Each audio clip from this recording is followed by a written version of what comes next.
Tonight, we're going to do a few things. And I think I'm going to put the we're going to do tonight into Word. All right.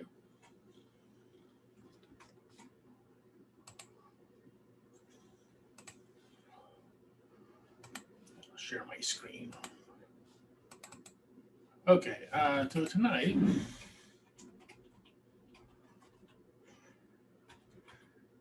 first thing I'm going to do is misspell tonight.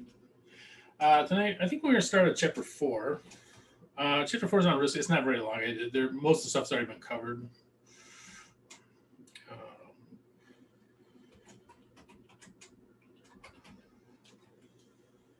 And then we'll do the chapter 3 multiple choice.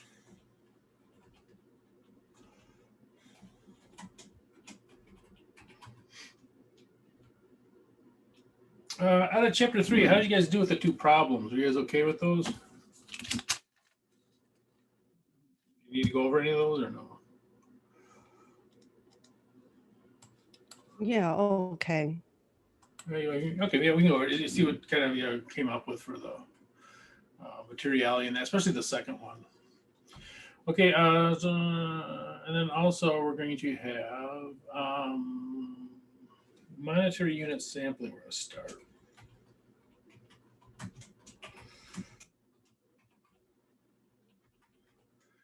Which is the last type of sampling we're going to cover. Oh, I should probably squeeze in there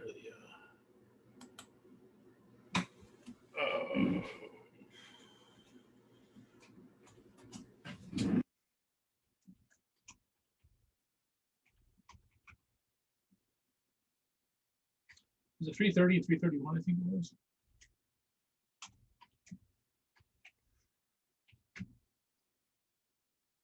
Yeah, we'll just talk about see what you guys came up with on those. Okay, so that's what we'll do tonight. Audit risk shouldn't be too much. And then I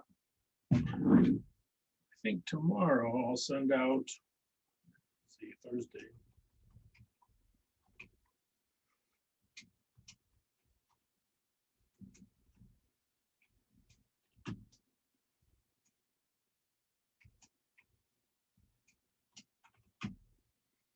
Since for exam, and it would be due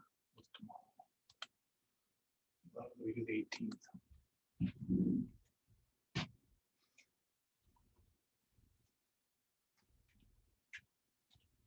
Okay.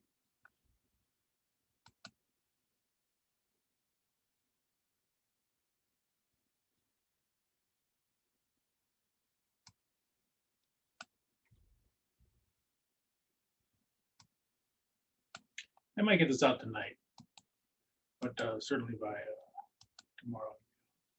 And that'll be due a week from tomorrow, which I think, let me check that. Sure, yeah. Okay, any questions? Okay, well, let's go ahead and get started on chapter 4, audit risk. Again, it's not that big one. A lot of the stuff has already been covered, kind of rehashed. That's the other thing about, because they're doing a lot of the auditing now. I think we mentioned this before. They're doing it about the cycles, the revenue cycle and the inventory cycle and the cash cycle, all that kind of stuff. Because they're doing that, a lot of times stuff are getting repeated in the book. So a lot of times you'll see something that's repeated. It'll be in this chapter pretty heavily. There'll be another chapter, and that's what you kind of find between chapter 3 and 4. But anyway, let's go ahead and get into. Nope, that's my invite. Nope. Here we go.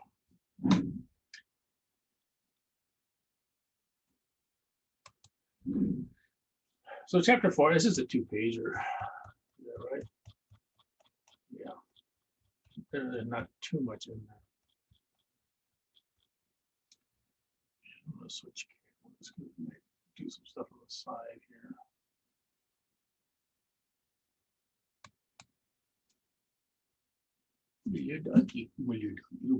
Okay. All right. So types of risk. There are 4 types of risks you generally deal with in audit. And we're going to talk about each of these. And how to go about it.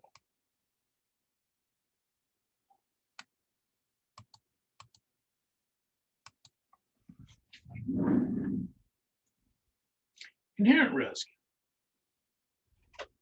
is the risk that a material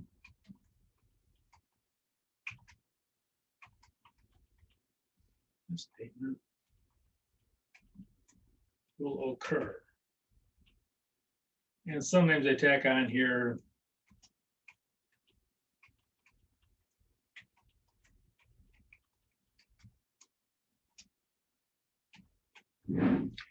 absent any control. So in other words, what are the odds are that a material misstatement is going to happen? Okay, so inherent risk is the risk that somebody in the company will have to do a material misstatement for whatever the reason. What is the risk that a material misstatement will occur? Okay, so that it will happen. Now, hopefully, if it does happen, you're hopefully that the client will their controls will catch it.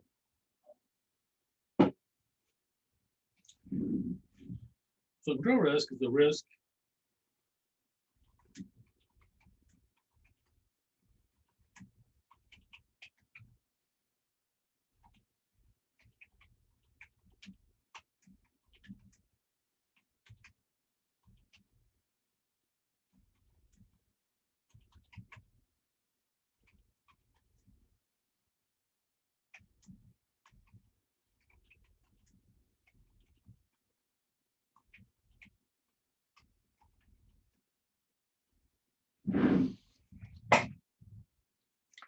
Okay, so control risk is the risk that a client's controls will fail. Oops.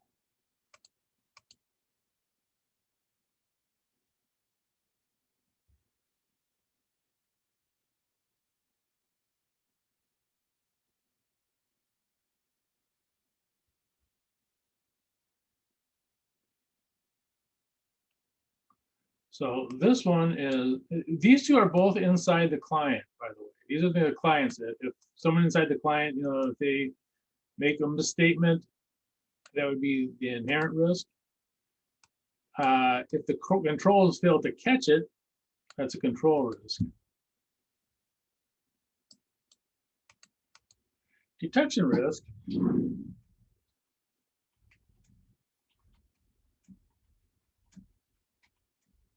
the risk that the auditors will fail.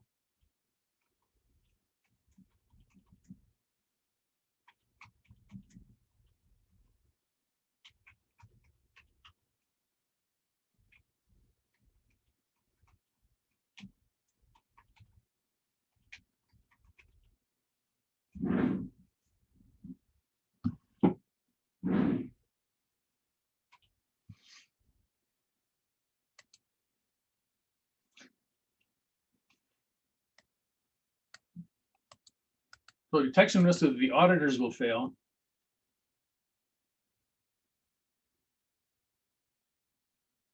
And audit risk is a risk that an undetected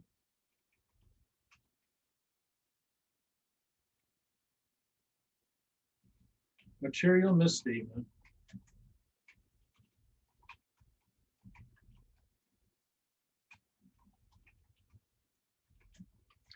appears on the financial statements.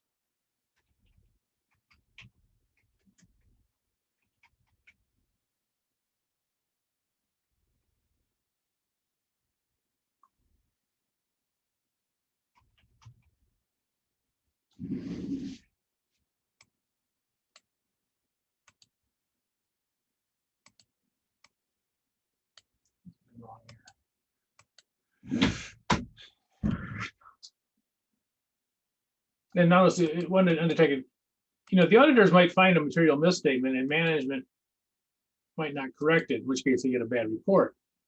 But this is saying that it's undetected material misstatement appears on it. So, if auditors detect it and they put it in the report that, they give them a bad report, that's fine.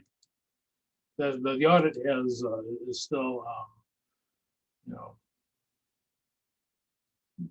done its job, basically. But this is if there's an undetected material misstatement.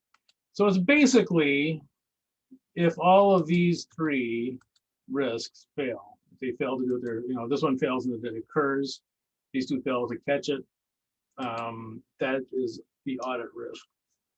It's kind of the overall risk of the audit.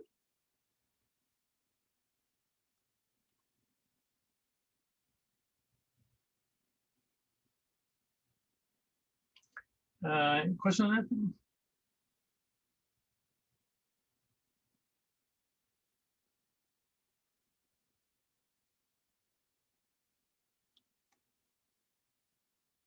Okay, so these two are done by the client.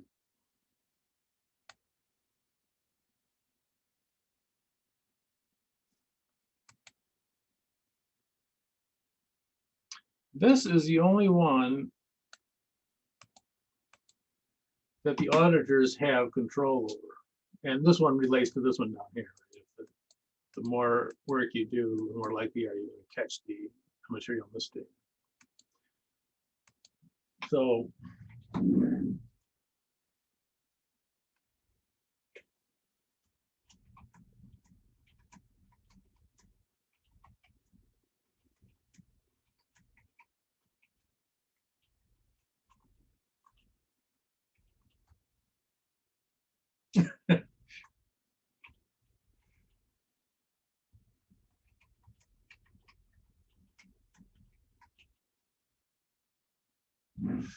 So this is the only risk the auditors have control over, this detection. This is the auditors going in and trying to find, if those two risks have come true. Okay, let's talk about risks in general. Do you want risks to be high or low?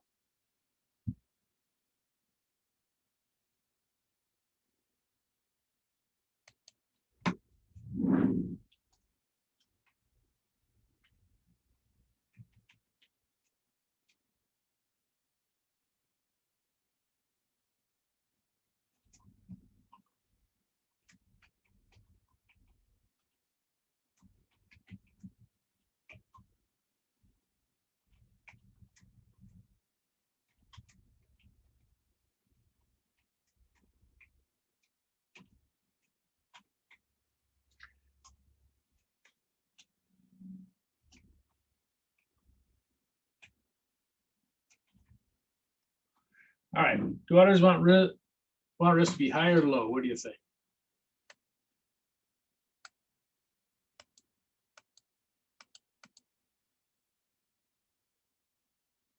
You kids are sleeping, aren't you?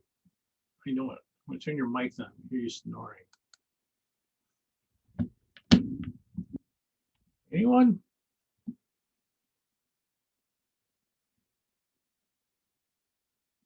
Oh, this is an easy one. Is a low?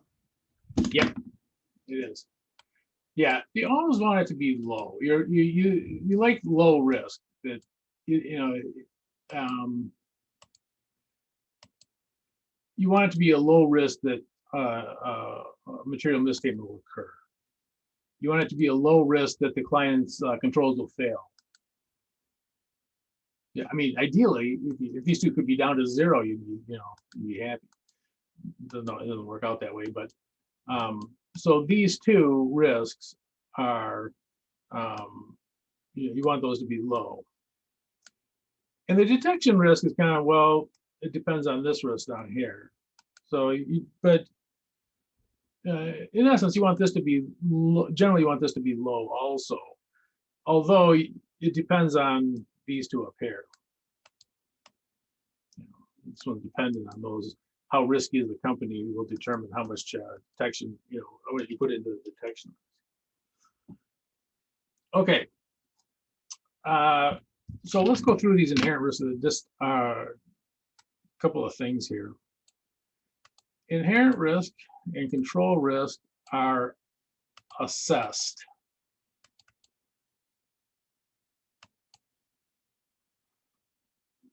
Let's make it blue.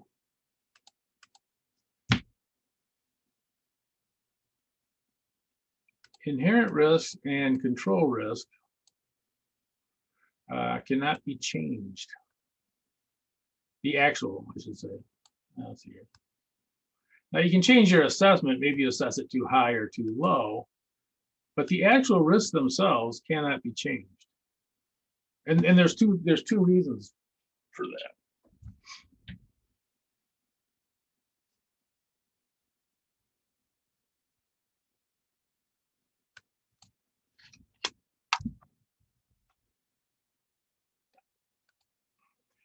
The two reasons why inherent risk and control risk cannot be changed is a couple things.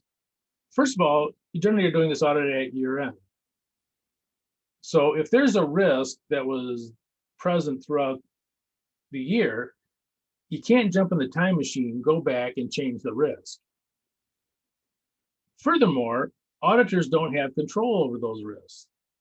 The client does. The client, they can, through their training and whatever, try to reduce the inherent risk. They can also design controls to catch material misstatements more effectively. So the client can control inherent risk, or has some control anyways, over inherent risk and over control risk. The auditors don't. The auditors don't train their employees. The auditors generally don't set up their controls. They may give them hints here and there, but so we don't have control over inherent risk or control risk. Furthermore, when we're doing the audit, we can't change what was already done. If there were transactions that were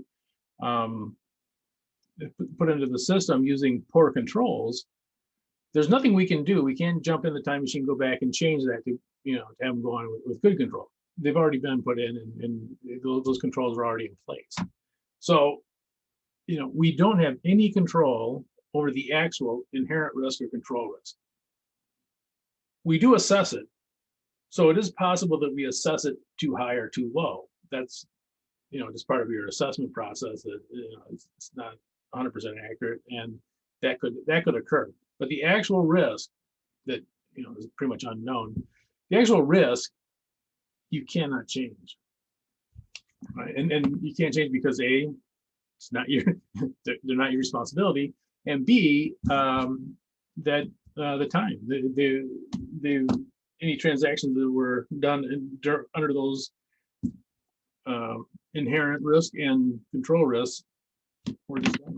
You can't change them.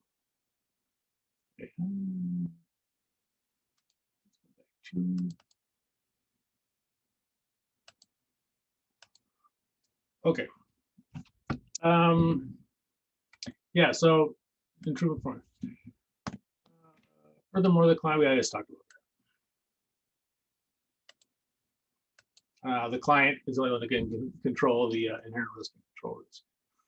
Okay, so there actually is a mathematical formula for these.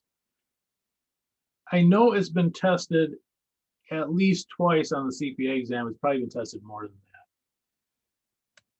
But basically, inherent risk and control risk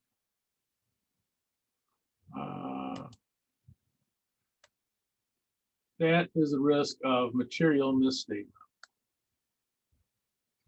Let's change that to yellow. And this is material misstatement by the client. So if inherent risk fails and control risk fails, that's the risk that you're going to have a material misstatement. And that's the risk, and that's what you're trying to detect down here. All three of them together equal the audit risk. So inherent risk, if a material misstatement occurs, controls fail to catch it, auditors fail to catch it, it goes on the audit, or excuse me, the audit risk is that it will show up on the financial statements, and that's the risk. It's an ineffective audit. So here's kind of the mathematical formula of that. Same thing.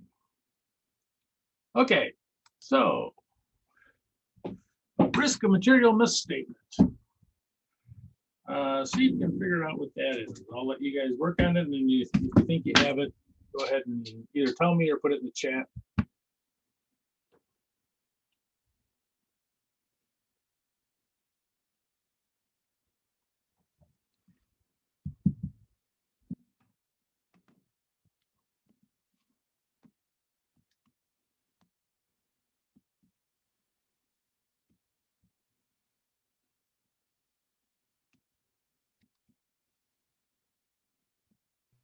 So 0.18. Yep. Okay. Yeah, so the inherent risk is 0.60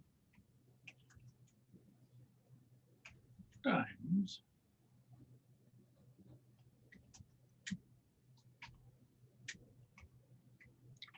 so it's 0.18 or 18% is the risk that material misstatement will occur. Now I kind of made these a little higher than you normally see. Wouldn't that be kind of high? Really high. Like 1 in 5 chance? Like these financial statements are. You got to make these exciting, or else people aren't going to pay attention. But yeah, so that would be 18. I want all the stocks I invest in to be that uncertain. And what would the audit risk? When I short them. What would the audit risk be? Ooh, I did that wrong.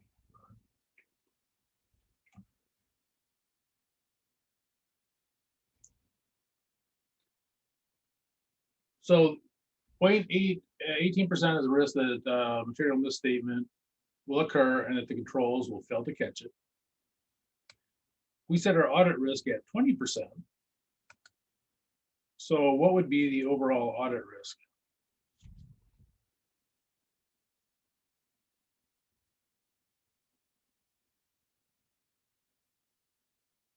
$3.6%. Yep.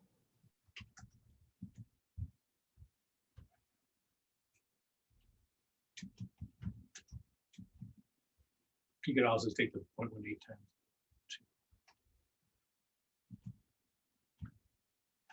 Point two, I should say. Yeah, so this would be 0.36%.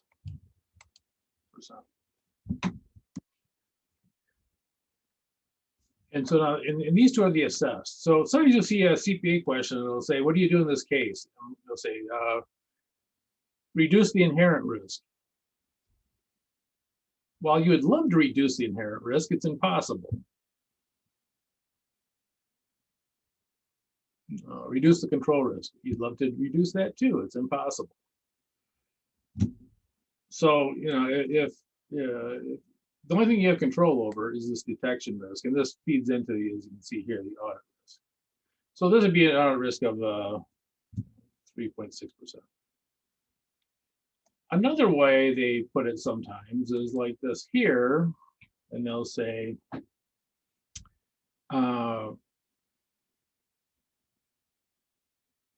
what do you have to set your detection risk to be? If your desired audit risk is 2.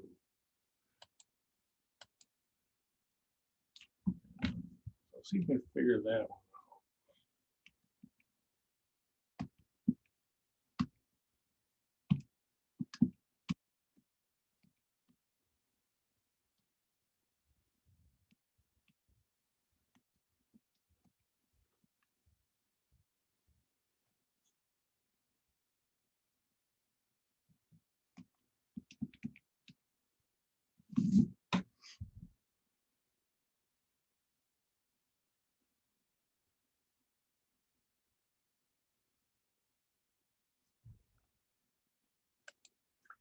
And get the answer, let me know.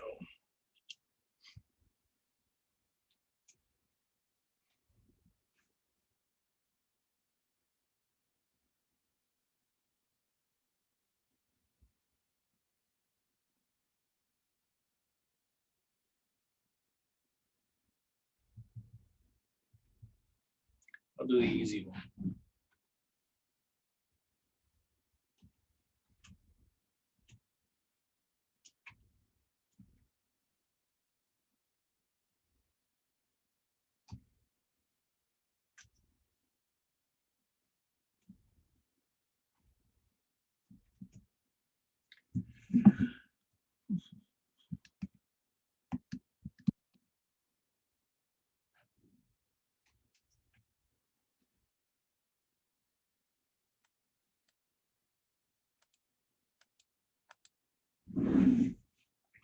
So risk of material misstatement is 8%.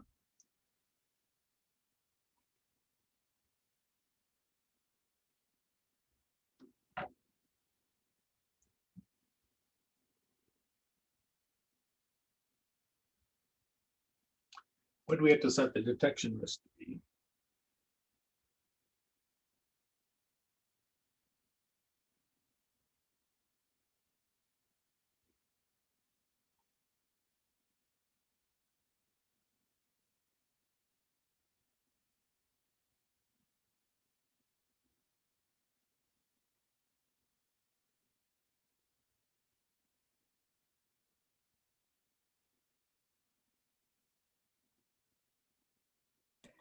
Uh, 25%. Yep, very good. Yeah, a couple ways you could do it.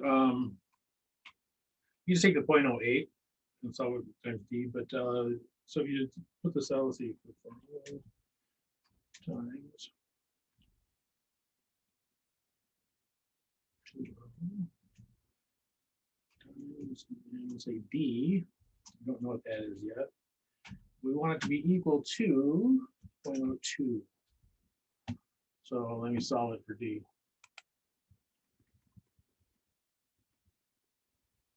So this ends up being 0.08 times D.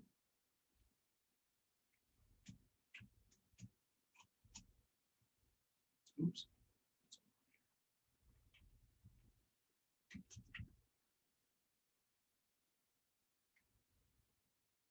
And divide both sides by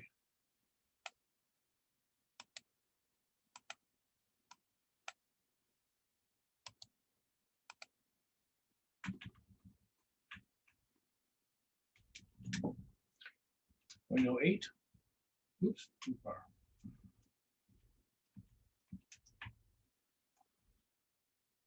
Or again. So this will end up just being D, that is equals 1. And D equals 0.2 divided by 0.8.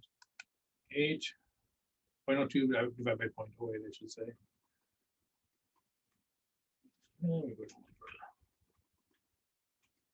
Okay, so D equals 0.25. And you could actually check that by putting it in and multiplying it out. So this would be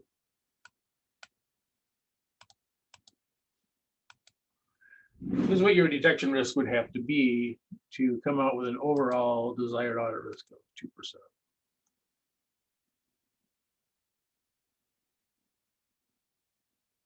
And again, you cannot change these two.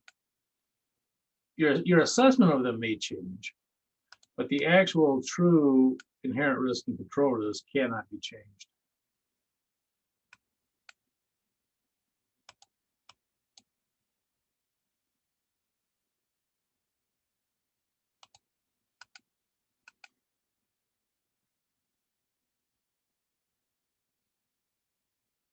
Question on that thing?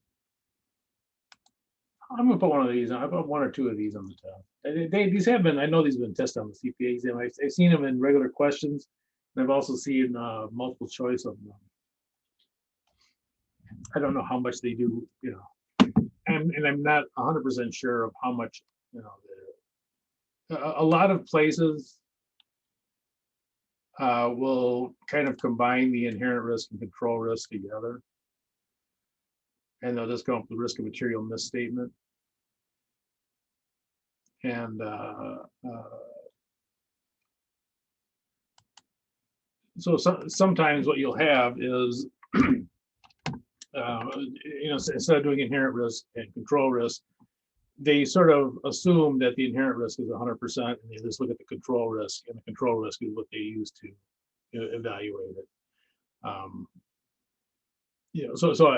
Point being is that different places will have different ones, but it'll all be something similar to this, and that there's some risk, and that you have to do your audit to a certain level to mitigate that risk, to get it down to the audit risk being an acceptable level, whatever that is.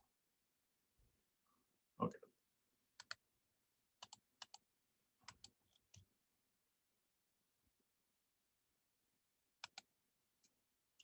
All right. Now, as you may imagine,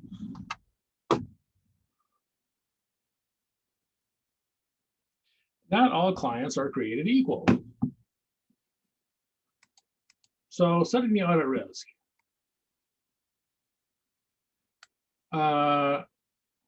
If you have a high risk client,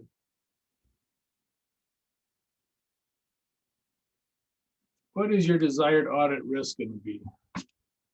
High, medium, or low? Low, Yes. because you are already worried about it. So you set your tolerance pretty low. Is that? That's Oh, because when you multiply it all out, you have a lower chance of a misstatement. right. And if there's a client that, is there, let's say they're going bankrupt, or there's some, there's some other reasons that you have that they're a high risk client. If you have that situation, you say, okay, we really have to look at everything, because there's more incentive, or there's more likelihood that you'll have. Medium risk client, you probably set the audit risk at what? Are the auditors worried about getting sued? Definitely. Okay. That's probably the biggest thing that they do worry about. A medium client, yeah, probably medium. And if you have a low risk client, you give some leeway to it, and then a lot of times, not that you do a sloppy audit or anything like that, but if there's less reason for them to, if they're less risky, you're probably not going to need to spend as much time getting the audit risk very low, because it's probably unlikely that in any case that they're going to have that kind of problem. So it kind of goes in reverse order. The higher the risk of client, the lower audit risk you want. A low risk client, you give them a little more leeway. They're doing fine, they have plenty of cash, they don't have anything crazy going on. If they're low risk, you allow for higher risk, because quite honestly, tightening it up probably isn't going to mean that much. It's probably not going to lead to anything. But yeah, and one of the things risky about clients, one of the big things is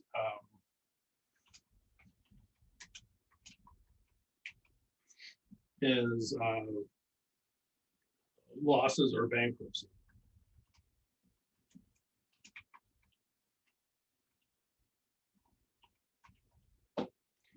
These are huge things for the auditors to consider. Now,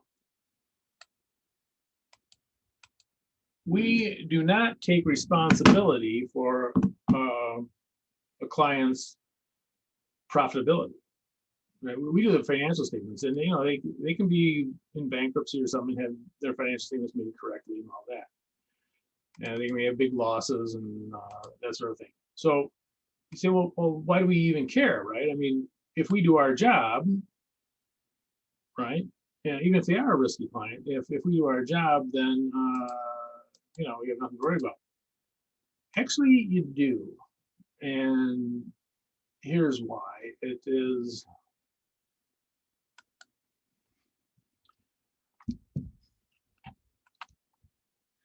if a client goes bankrupt, who's going to get sued? You may have lenders, you may have bank people, you may have investors, and that sort of thing. They're not going to sue the client. The client's bankrupt. That's the whole problem. They don't have any money. Suing the client's not going to do any good. The only people that are left standing that that may have some money are the auditors. So when you have a client that is going bankrupt, it's very risky. And you may not take clients because they are going bankrupt, and that can be difficult. It can be difficult sometimes for companies that are doing poorly to find auditors because of that risk. That if this does go bankrupt, there may be lawsuits flying around. And by the way, if you get hit with a lawsuit, there are two or whatever, at that point, that audit is probably not going to be profitable. When you start having to pay $400 an hour for lawyers and all that kind of stuff, very quickly, any profit you had built into your audit is going to disappear. So for that reason, sometimes it's difficult for companies that are going bankrupt to actually get auditors to come in and work with them on their financial statements and do the audit. Again, just because of the risk. And one thing that is also can be a real problem is, suppose you have a client, you take them on when they're doing okay, and then they start doing poorly. And they start going in, heading down, it looks like you're going bankrupt. What do you do? And it's a difficult thing to do because you generally can't just abandon them. You're a professional. You can't leave them in a worse place than they were prior to you taking them out as a client. So it can be difficult if you have a client that is going bankrupt. Sometimes it's difficult to get out of that legally. To get out of that. You'll see that with lawyers too. Sometimes the lawyers they have to go before the judge and say, look, I want to quit this. I want to quit representing. You can't just walk away. One of the things about being a professional or being a doctor is like that. You can't just walk away. If someone's in trouble, you can't just say, okay, that's it, I'm leaving. And so it can be difficult if you have a client that was profitable that turns into someone that may be doing not so well. That can be a problem. Okay. Let's see here. Oh, I did this wrong. Hold on a second. I've only been using this for like a year, so it takes me a while to learn things. All right. So, risk material misstatement in terms of relevant assertions. The assertions we talked about before. And that is one of the things you always do is you frame the risk in terms of, based on our assertions, what could go wrong? What could be the problem of going wrong? And it's not the same for all accounts. There are some accounts that are more risky than others when it comes to the different relevant assertions. So I just have a few accounts here, and we'll just talk about whether the cutoff risk. So that's a risk that the transactions begin and end on the correct date, that you get the transactions are put into the correct period.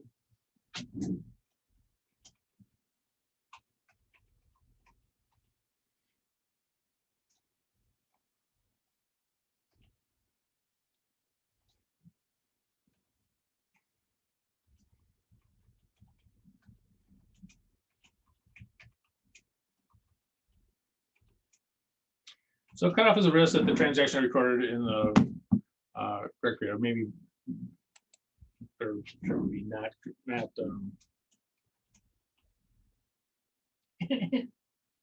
this one my spacing.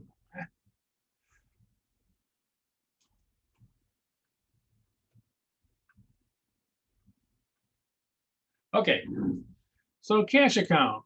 So cutoff risk for a cash account. Do you think the risk would be high, medium, or low?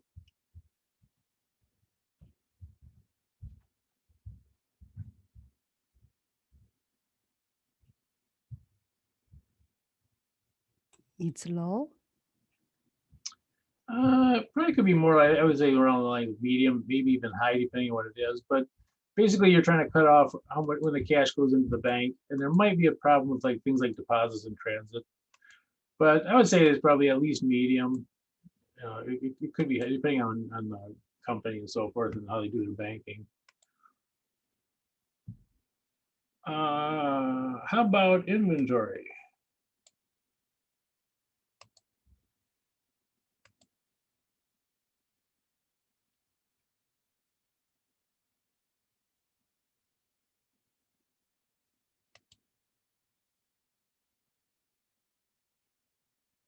So remember, inventory is connected to the sales, so it's kind of an important one usually. So let's say sales on, as of 12/31 at year end.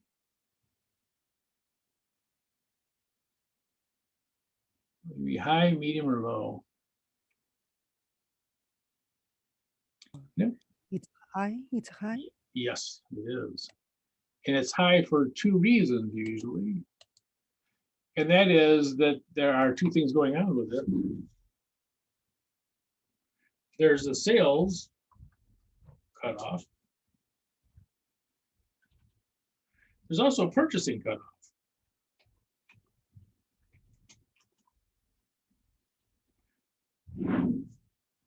And these are big, and a lot of times for a lot of companies, these are big dollars, they're huge dollars.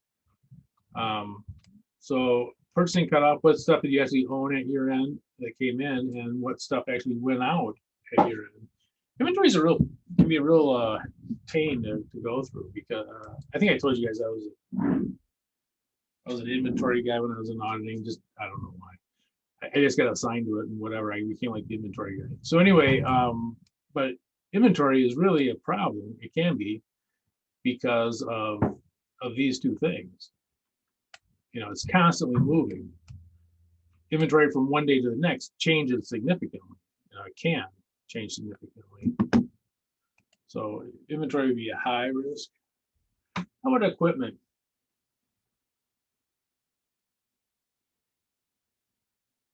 Maybe it's low. Yeah, equipment's gonna be low, but it's gonna be low for a couple of reasons.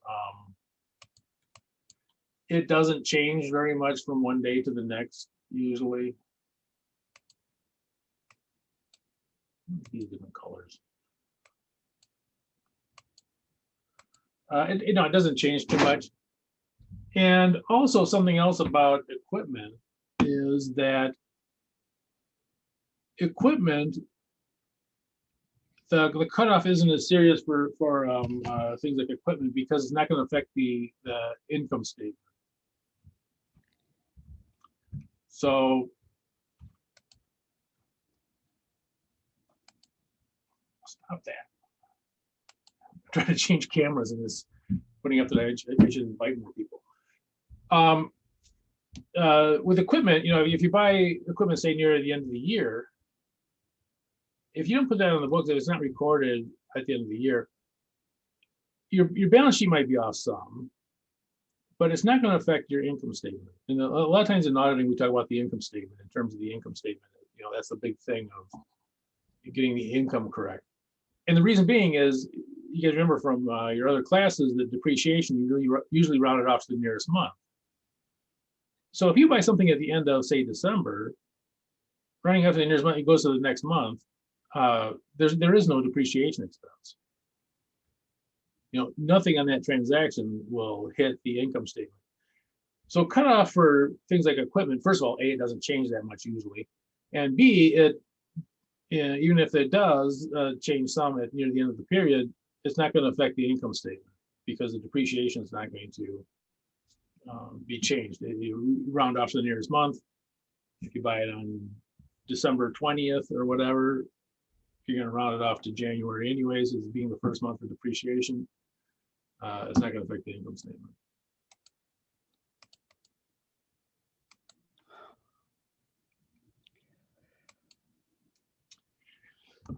How about dividends?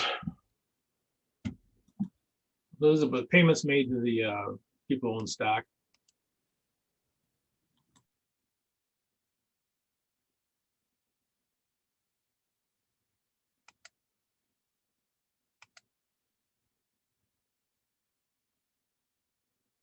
What do you think? High, medium, or low?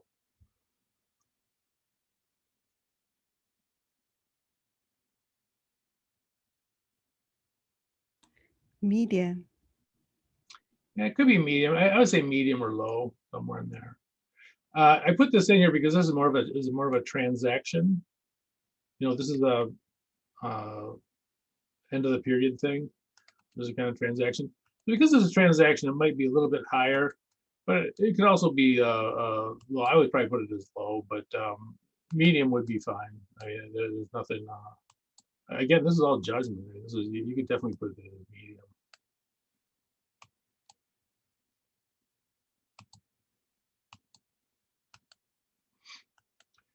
But the point being is that, for a lot of these, when you're talking about the risk of material misstatement, not all these accounts are equal.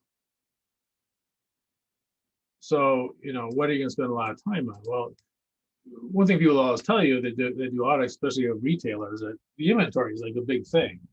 You even like someplace like Walmart or Target or whatever. They don't care too much about the buildings and stuff. I mean, they make them nice and they want you to come in and all that kind of stuff. But their inventory is the big thing. Managing that inventory is going to be what they want, what they're most interested in. Okay. Fraud types. So one of the things you look for, by the way, when you do the financial statement, you're not only looking for errors, but you're also looking for fraud. And the new rules are that you must look for fraud. I should probably put that somewhere here.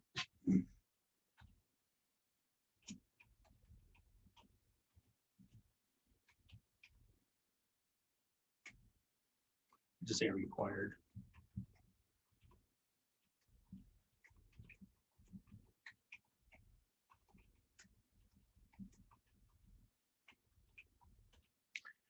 So auditors are required to actively look for fraud. We're looking for material misstatements. It could be from errors or fraud, but we're required to actively look for fraud. And the reason being is that you sometimes get people who trust the client too much or whatever, that it's required that you actually look for fraud, that there might be fraud going on. Okay, type 1 fraud. And that these are the materially misstating the financial statements.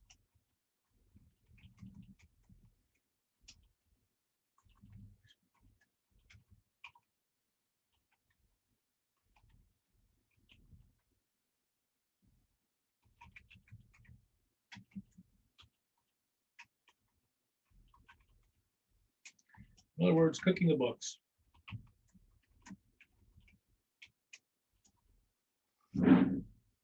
So this is when they try to make the financial statements look better than they really are, usually.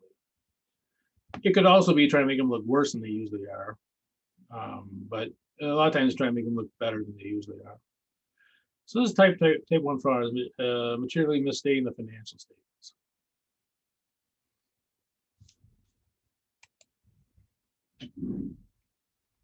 Type 2 fraud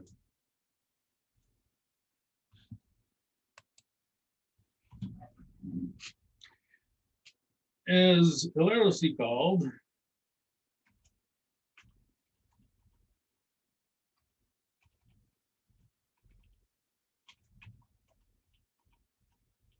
oops.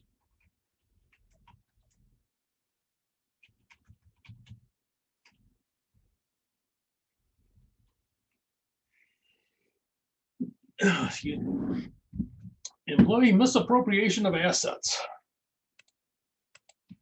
Which is a very kind way of saying employee theft.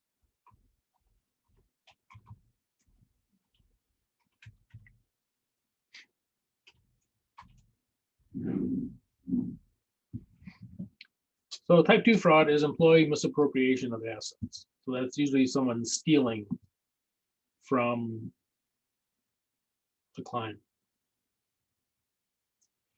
Now, as external auditors, which one of these are we more concerned with? Type 1 fraud or type 2 fraud?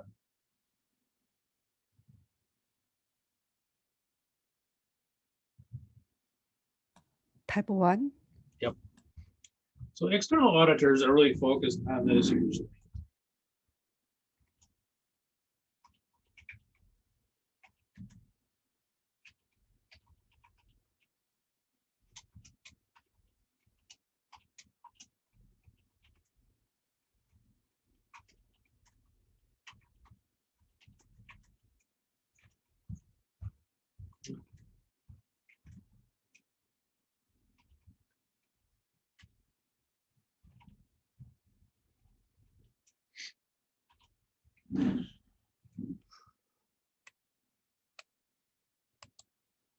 Not that they don't look this, you know, type 2 fraud, not to say that it's not important, but let's think about it for a minute.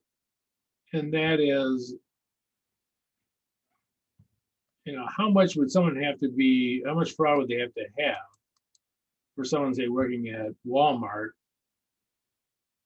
for it to be material? You know, this employee misappropriation would have to be in the hundreds of millions of dollars for it to be material. So especially for larger companies, this type 2 fraud is virtually non-existent as far as what the auditors are going to be looking for. I mean, you know, there could be, it's possible somebody did this, but it would be fairly spectacular if they did. So employee misappropriation for assets. And by the way, this is one of those things that is part of the misconception about what we do as auditors is if you talk to executives at companies, a high percentage of them, some like 60 or whatever percent, think that the external auditors are looking for, and we're talking about large companies, think that the auditors are actually looking for employee fraud. They generally don't. It's not what they're looking for. And if they're not looking for it, they probably don't find it. Because it's most likely, especially with larger companies, it's not material. It'll be almost impossible to be material. So, you know, that is one of the kind of what they call expectation gap between what somebody expects and what actually they're doing. And again, we're not talking about, you know, Joe six-pack on the street. We're talking about people who are high up in these companies who really believe that the external auditors are looking for employee fraud. They generally don't, especially in a larger company. Okay, so they don't look, generally they're not looking for it. It's possible that it could be there, and I was aware of it. Another thing that is true about misstatements too, when we talk about this, when you have to look for fraud, is that if a material misstatement occurs,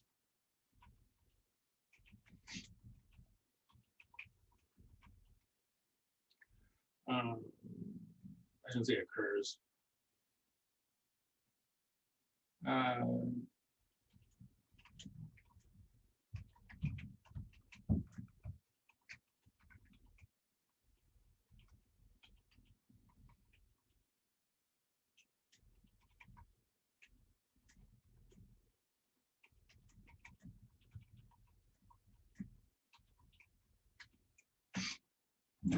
Material misstatement is on the financial statements. Is it more likely to be an error or a fraud? And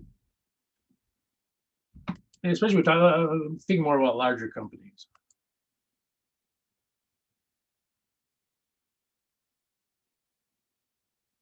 Remember, if this is a larger company, it's going to take a big amount of dollars to move it. You know, we're not talking about $50,000 here. We're talking about $50 million. So if there's an error on the financial statements, I think it's more likely to be if there's I should say, a material misstatement on the financial statements. Is it more likely to be an error or fraud?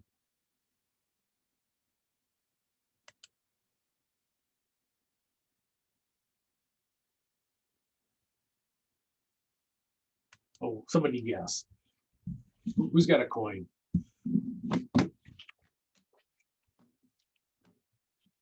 What do you think? Let's say there's a $50 million problem at wherever.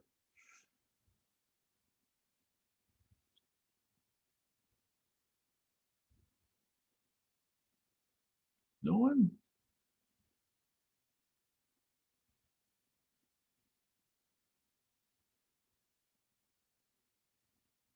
What do you think?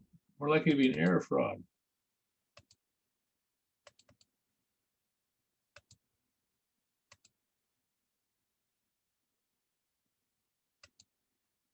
So I order a stapler. It costs $5. And I put in the requisition form for it. I get the stapler. But instead of $5, I put in $50 million. A fraud? Yeah. Well, it's more likely to be caught, right? I mean, if someone puts in something that's material, at least you'd hope, if nothing else, it's going to hit somebody's budget. They're going to, whoa, what's this $50 million for? Stapler. So when you talk about errors, especially in the larger company, that if there is if there's a misstatement that's large enough to be material, a lot of times somebody knows about it. It's intentional. A lot of times, not all of us, but there have been some ones that have been unintentional. But a lot of times, if you have a material misstatement, especially a larger company, if it's big enough to get on the financial statements, somebody knows about it because it's going to hit somebody's budget. It's going to hit, there's going to be something that comes up, for that to be noticed. Okay, I'm going to talk a little bit about employee. So what happens when you find when auditors discover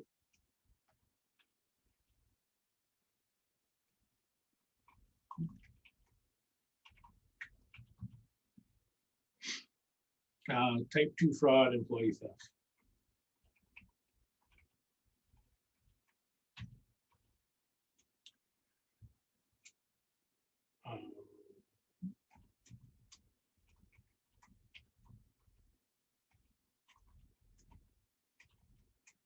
What do they do?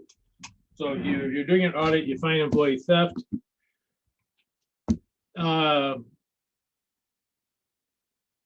It could be immaterial or material, but what do you do?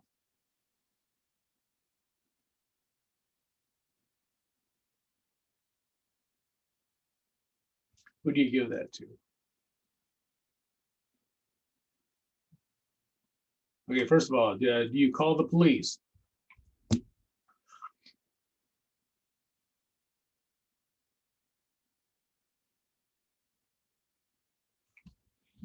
I'll give you some options. We get a multiple choice. Call the police. What do I have here? Okay. Call the police.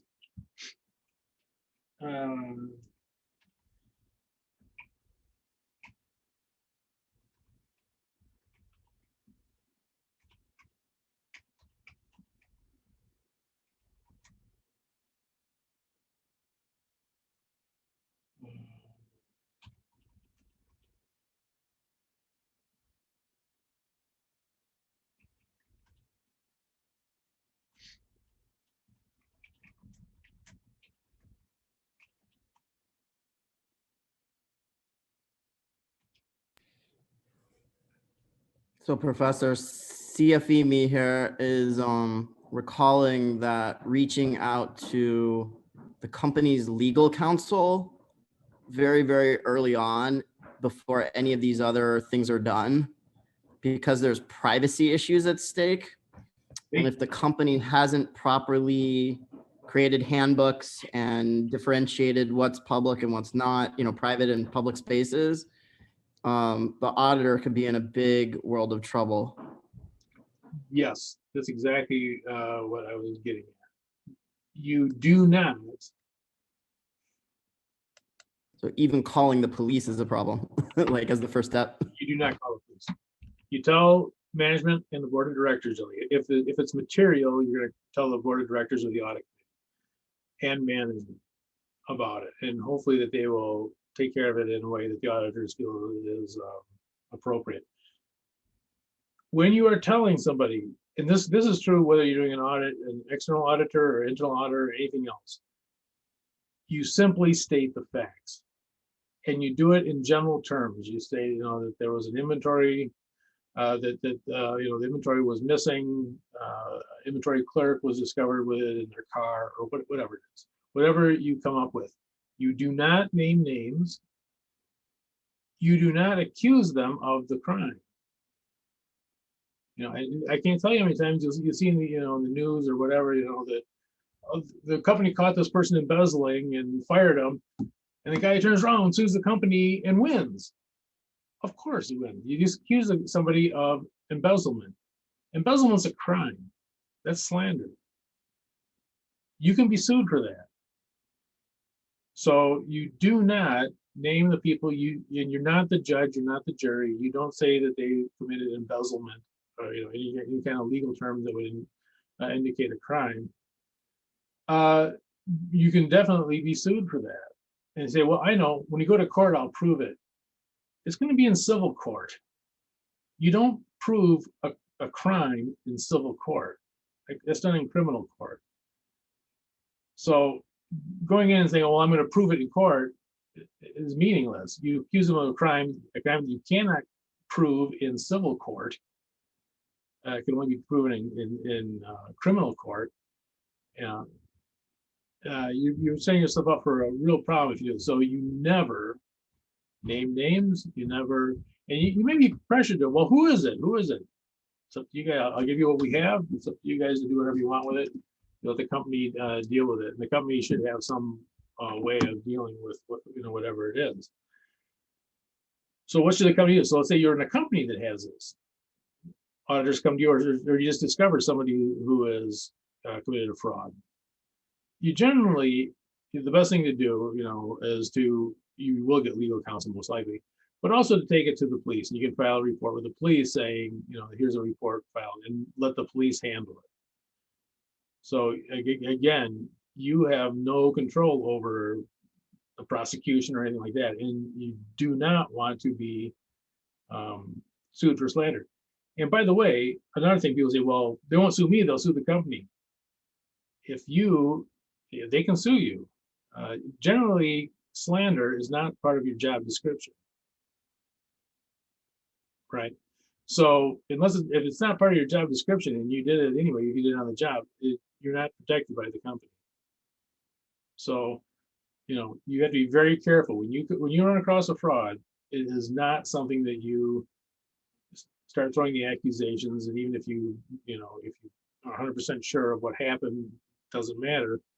You say you write it up in general terms, and you never use the legal terms of, say, embezzlement or fraud or whatever, you know, those other things that you can put in there.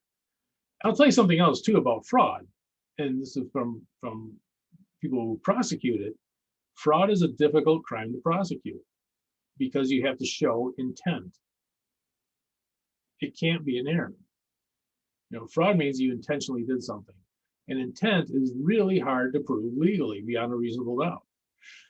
So a lot of times, you know, these things that might look cut and dry from everybody who looks at the evidence, you know, the auditors and the company and all that, prosecutors may look at that very differently. You know, they may not even try to prosecute it because they don't know if they can prove that there was an intent there. So, you know, you gotta be very careful when you do find somebody for type 2 fraud, somebody that is, you know, that you believe is committed a fraud. You do not name them. You write it up in very general terms, and you let the company deal with it. And hopefully they'll deal with it appropriately, and the company will make the determination of whether to contact authorities and that sort of thing. A lot of times companies won't do much with it. It depends on the size of it and all that kind of stuff. For a number of reasons. First of all, it's hard to prosecute. Second of all, you know, they're running a company, you know, and to have managers tied up in a court case and that sort of thing is generally not going to enter their bottom line. No, it would be doing the right thing, yeah, and hopefully if they did the right thing, it would reduce it in the future, and people would not commit a crime if they knew that they were going to get prosecuted. So some companies will do it on general principle. They'll just, you know, prosecute all of them that they come across. But sometimes they don't, and it's not because they're necessarily bad people. It's just because that's not their business. So, yeah, you gotta be very careful when you run across a type 2 fraud. You do not call the police. You let the people up in management and the board of directors know. especially if it's material. If it's not material, you generally don't bother the board of directors. So things that are immaterial, you generally don't bring to the board of directors. If it's significant, here's the general rules for the board of directors to be contacted or audit committee.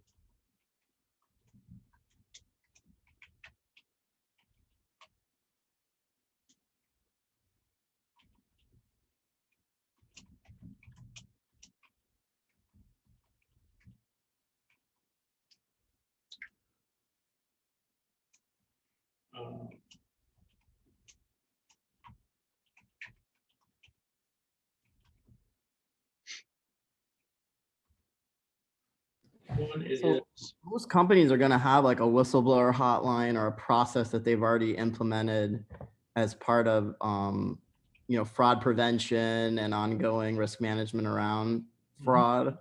Because under like COSO, any kind of good governance stuff they're doing, this is all like built in there. Yeah. So there should be somebody that's going to kick off a process. Like this isn't going to be like, as the auditor, you have to create a new process for them. No, and you won't create a new process for them. And you would never do that because that would be, you'd also have the problem of independence. One of the things that you generally don't want to tell the client is how to run the company and how to do their, controls and all that kind of stuff. And part of that is because you have to be objective to doing the audit. You'd be auditing your own stuff. If you said you have to do this, this, and this, and you set it up for them, that's your, you're no longer. But I thought even if you came across somebody that stole, $5,000 out of like a petty cash, that even though it's not material, you've got like an employee that's committing fraud. Like I thought like any amount of fraud has to be reported. Now, if you do come across, there is a requirement by, this isn't for the AICPA, but I believe you're right when it is for the PCAOB, that they require all detected fraud to be given to the audit committee. So that is, if they do have an audit committee and it's a publicly traded company, I believe that any fraud you come across has to be reported to them, even if it's not significant. I think it's a fairly new rule in the last 3 or 4 years or whatever. But in general, for say the AICPA audits, generally it's only, these are the only ones that you generally contact the audit committee for, if it's significant or if it's material. These are vague terms. What's significant is generally less than material, but as to how big significant is a judgment matter.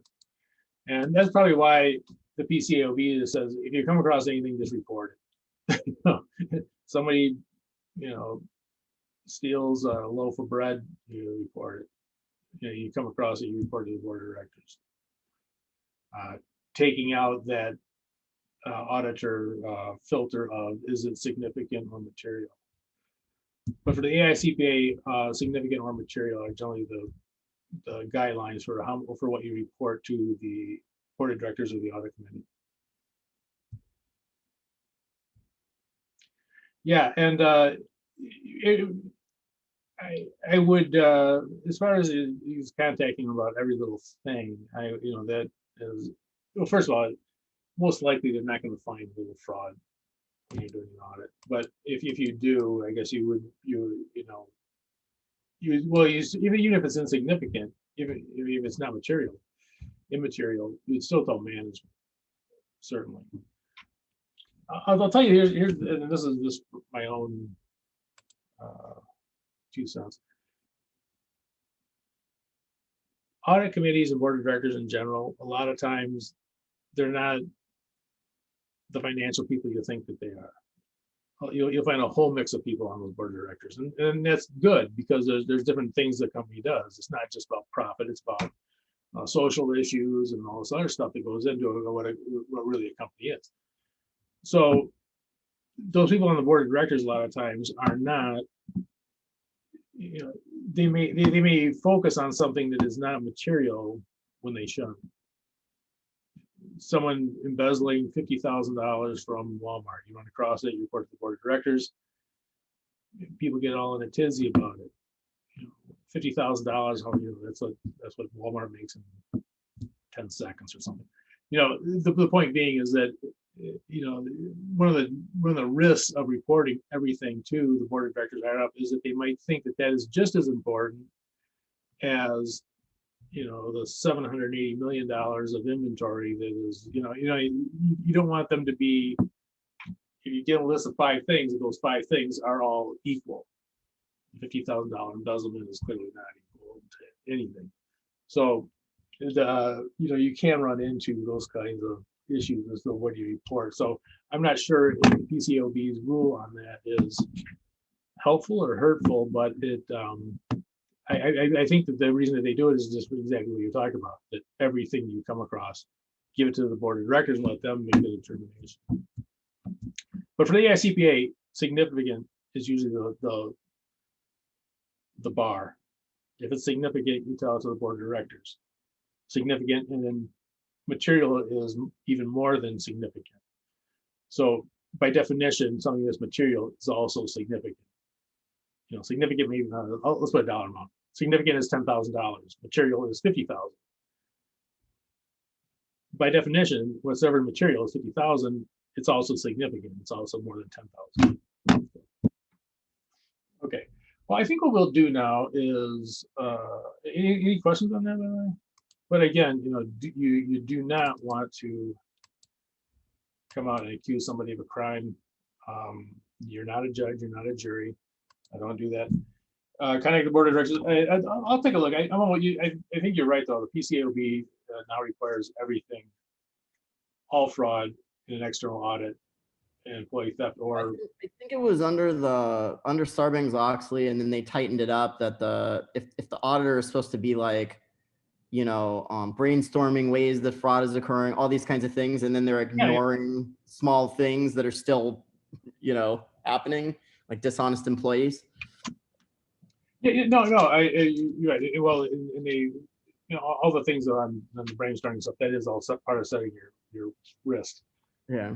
And one of the things that you will do, especially for stuff like this, for the client, you have a risk, and then for each account, you'll generally go through and do something similar to this. What's the risk? Or in the past, what is it? Or even sometimes just the account. Cash is always going to be at some risk. People like cash. You can do things with cash to make it look like you're more profitable and all that kind of stuff. So, yeah, but they'll definitely be groups of people who get together and brainstorm. But I can tell you, when I did the internal auditing, I would just sit there and talk. Sometimes I had someone to talk to, and I had a good mentor for a while there.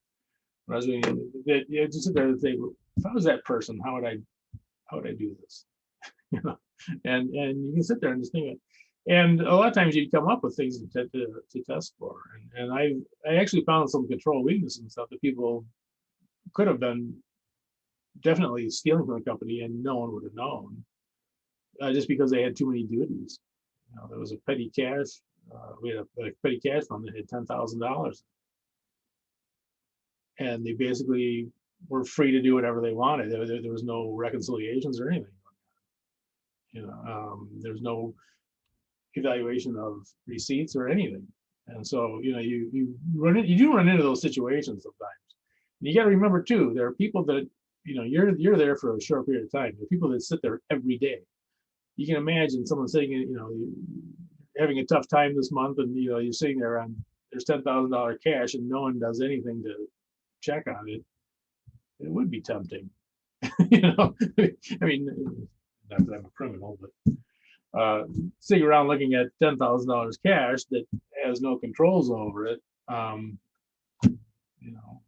it's certainly something that you want to look at. But again, we would just sit there though and think, okay, if I was that person, how would I do? If I was on this, if I worked in this department and I wanted to steal inventory, how would I do it? And you kind of play those games, and that's at the type 2 level fraud. Okay. So I think, what we'll do, I think, is stop here.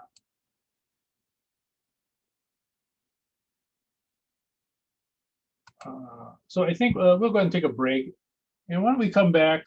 I'll tell you what, I'll put the poll up for I don't think we did the chapter 3 multiple choice questions. So I think I'll put the poll up for that.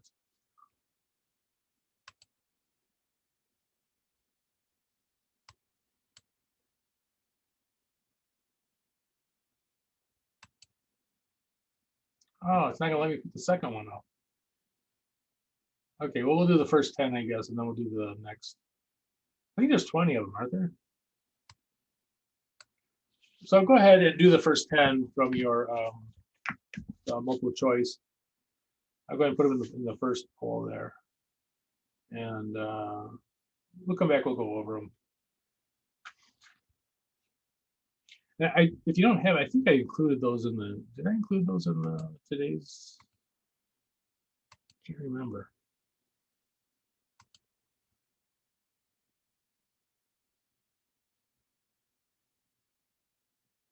Yeah, I think I did. So it's in there, you can take a look at them. Okay. All right, so let's say we'll be back at say, not that.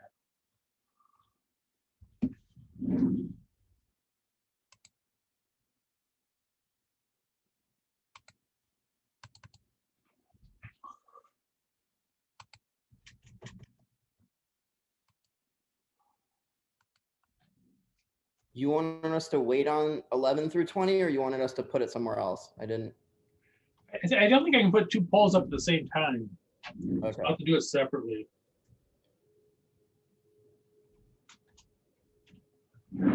So I think we put the first one up, we'll put that one in the can, then I'll put the other one up.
Professor, I can't hear you. Can you hear me?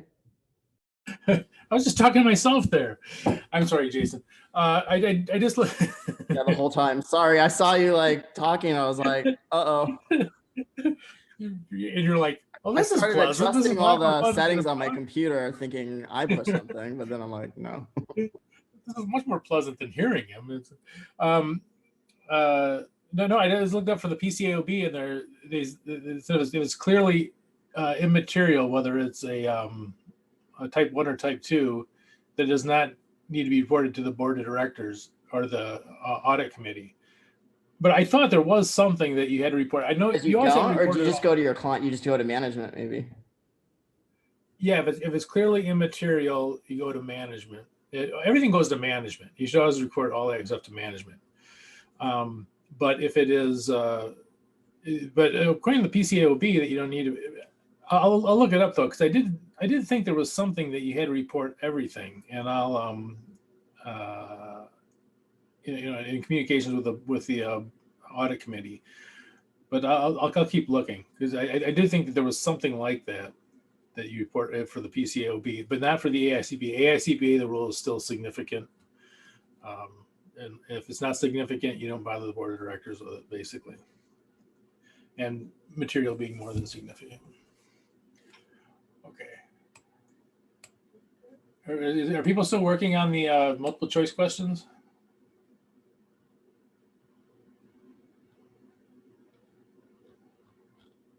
Did you post the second one yet, or no? I didn't post it. I didn't post it. The box just like floats. So every once in a while, I'm wondering whether like it's behind you.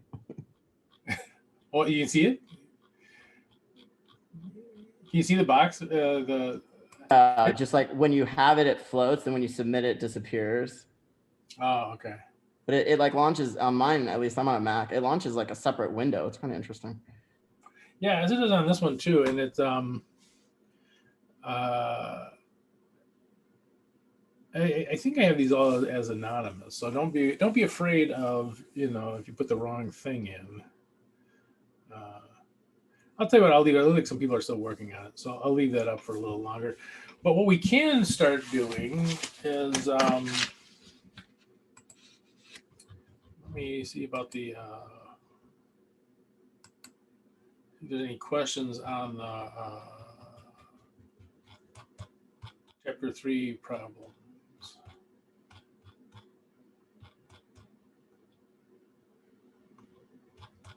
There's a lot in chapter 3.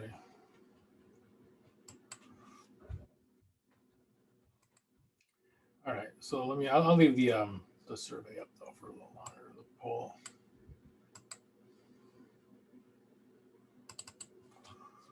Okay.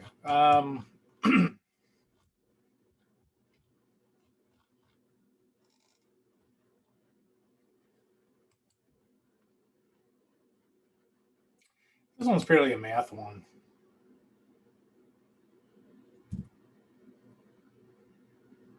So I'd assume that you guys probably did okay with that. I'll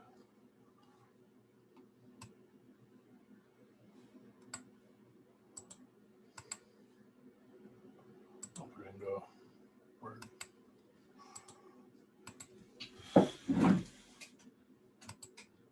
Hey. Oh, I did the wrong kind of sharing. Okay.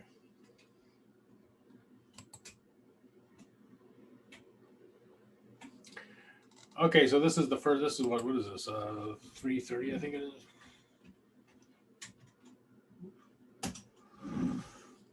And then it was just a math one. First quarter.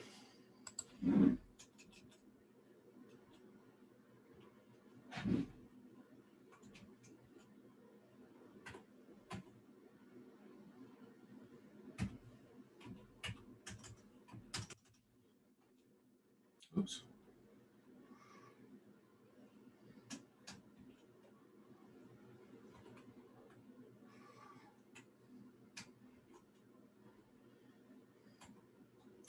And so this is one of those things that you'd be doing, especially if you were doing your audit partway through the year. You're doing interim work. You might still need to do.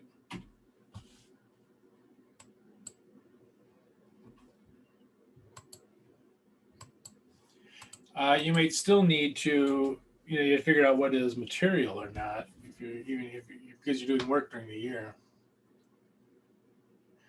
Your client, the second to the third quarter, it decreases by 10%.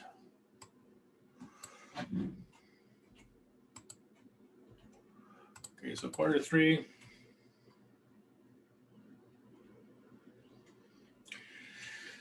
$50,000 minus, I want to fight 5 million, I should say minus 1.5 million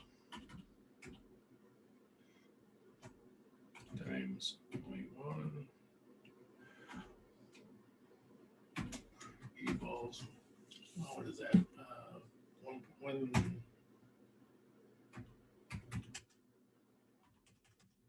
think it comes out of that, right? That'll be quarter three, and you also the W for quarter four increases by 25% over the third quarter. Okay.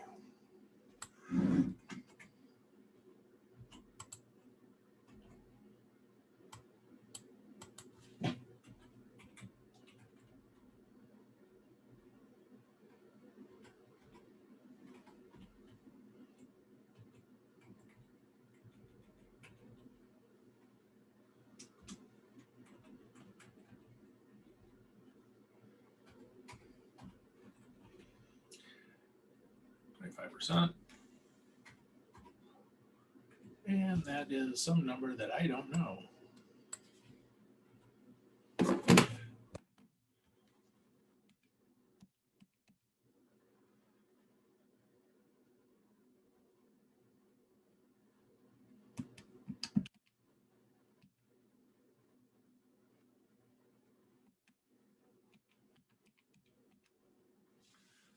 Uh, 16.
Oops. All right, so I think this is what you should get for the estimated total. Now, it depends on what you use for your estimate. I think that in the book that they say, is it 1 to 5%? I can't remember.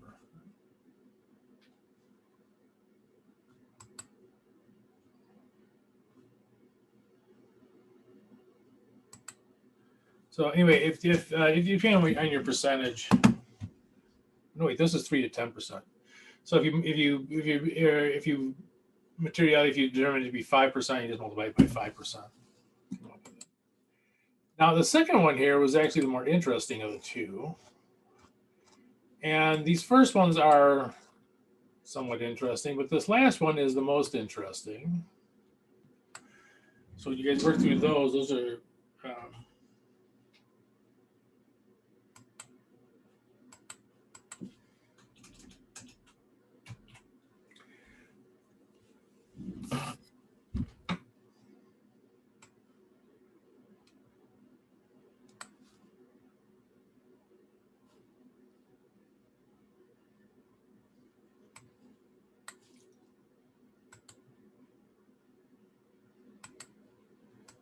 And what is interesting about this one?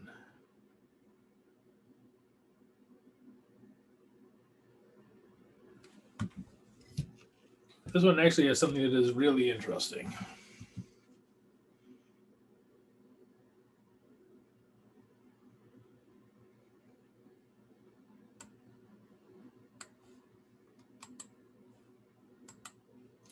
What is interesting about this misstatement?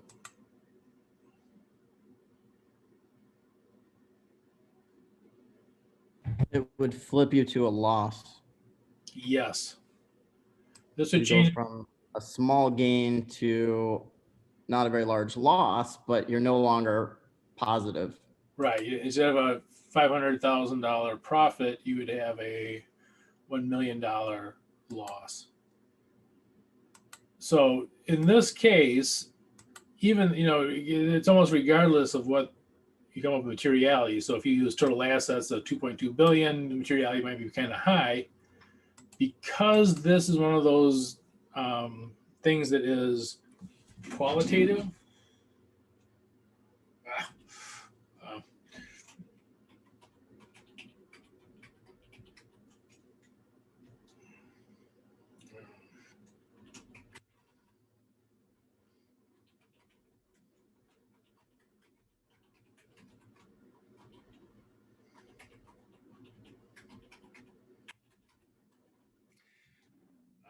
It would be material.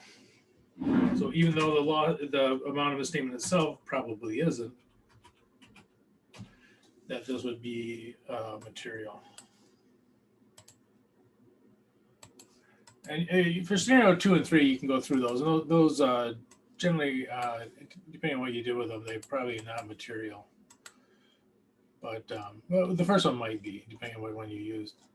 But anyway, so this is the scenario 3 for, this is what, 331. This is the interesting one to me, anyways. Maybe only to me. But in that you read through all this and you do the calculations, but at the same time, this is material. It just is, because it's switching it from being profitable to being unprofitable.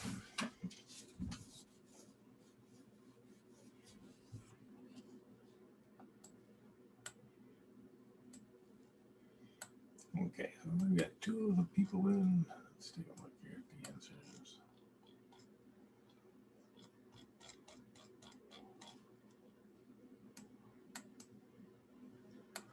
Okay, let's go to. Okay, is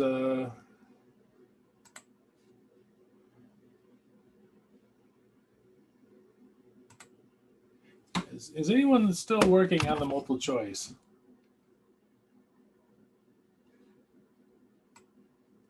Now, these are anonymous, so I don't know who is, but we have 2 out of 3. If someone is still working on it, that's fine. I'll leave it up. But if everyone is done, I'll close it. And you can private chat me on that if you're still working on it. I don't want to close it if you're still working on it, whoever hasn't turned it in yet. But if you're not going to turn it in, then we'll just stop it. No one? Okay. All right. Well, I will assume by the silence that everyone has turned it in. So I'm gonna stop the polling.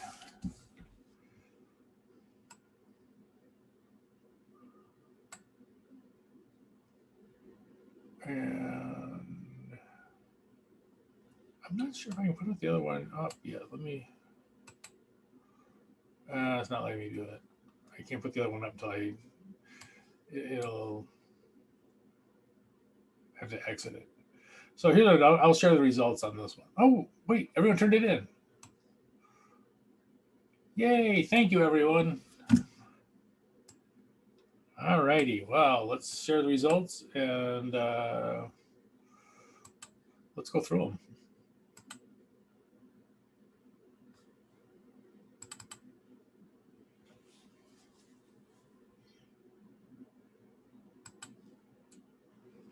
That's not the right thing. That's not the right thing. This is the right thing. Okay.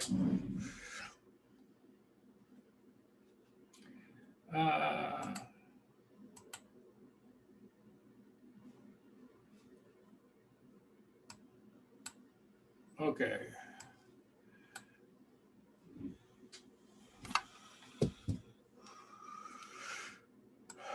First one. How come originally committee would rather review prospective clients' refusal to permit will bear directly on how it's concerning the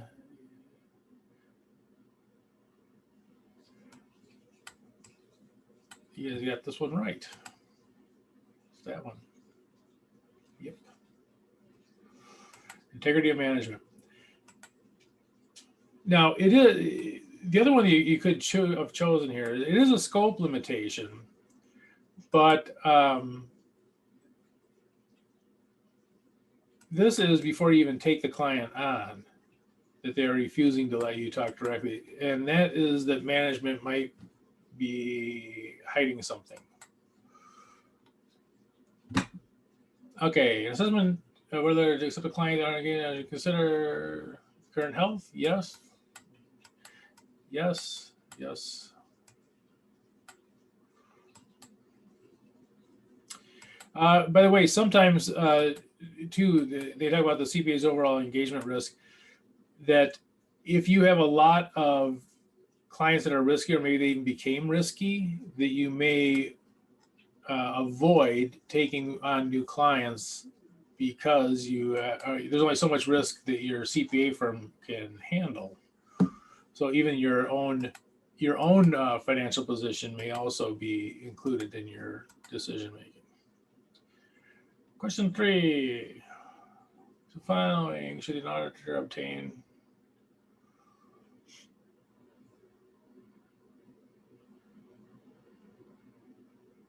So this is prior to accepting.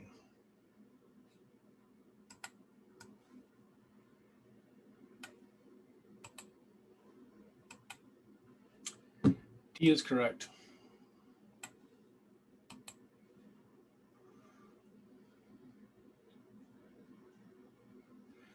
Now, later on, you may go to that predecessor auditor for other things, but when you are first talking with them, you're most likely going to look at what the integrity of management is. Question 4.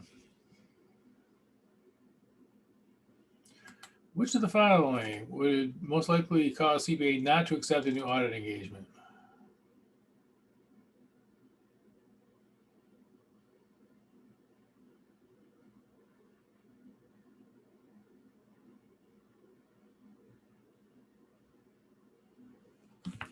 A is the best one.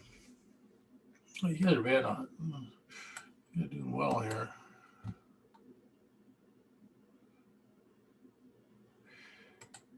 Yeah. Now, inability to review the predecessor auditor's documentation. You should talk to the predecessor auditor. There is possibility though that you can't do it. Auditor died, they left the country, whatever. A lack of understanding, as long as you can get the information. Okay, not investigate on a key position for hiring them. Might be a minor concern. You can always do that yourself if you have a question about it.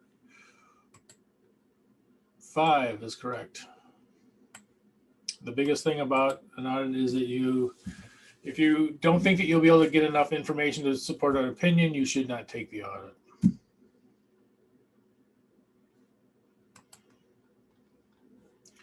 Six. Before accepting an engagement to audit a new client, a CPA is required to obtain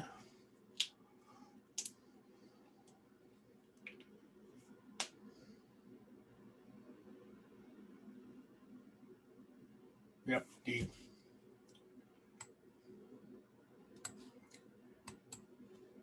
Now this one, someone picked A. This isn't a bad one. If D wasn't there, this might be one that you would want to do, and that is that if you don't have the understanding, you might want to try to see if you have the ability to go ahead and do it. But even before you probably would not go too heavily into the getting information on that until you took the audit. There'd be no reason to become an expert on the, whatever. Drapery business unless you were going to take it. Which my situation would most likely require special audit planning? Oh, I don't have the one up here. Yep, gemologist. It's funny when you take the CPA exam, you know, how many people, you know, how much gemology comes up.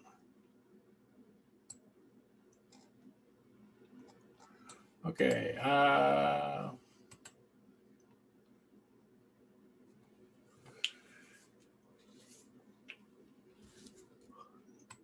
Yeah, audit committee is the best one. The corporate controller, you probably will have communications with the controller. You probably have communications with both of these people, to be honest with you. But you're generally going to be, you know, who you report to should be included in the audit committee and board of directors. You may be doing audits that reflect on the controller or the vice president of finance. So you need to have that ability to report above them, and that's to the audit committee and board of directors.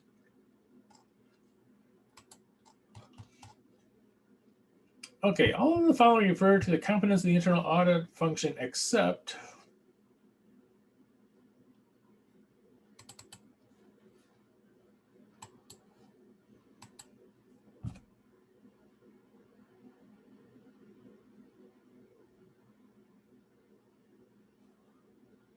A is correct.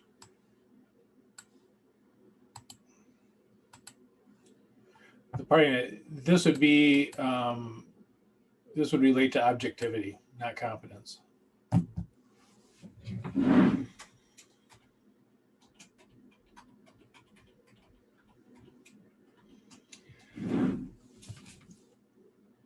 That are they objective?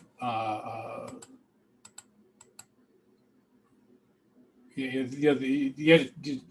evaluate them on their objectivity and their competence, and the objectivity is where they actually are free from bias, or whatever how you want to put it.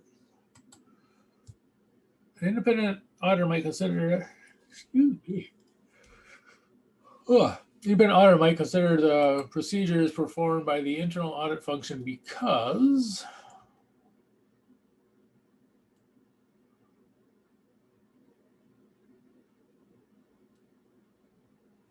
B is the best one.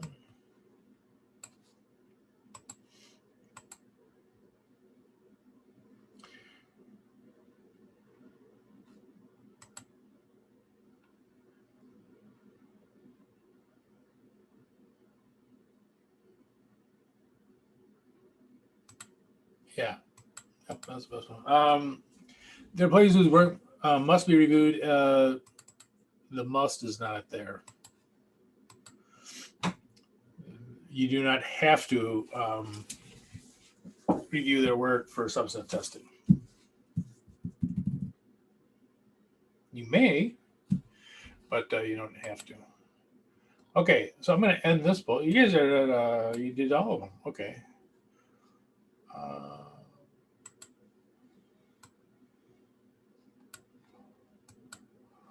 Let me do the next poll.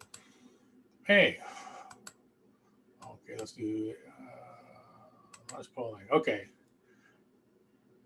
So let's do question 11 through 20, right? Yep. Okay.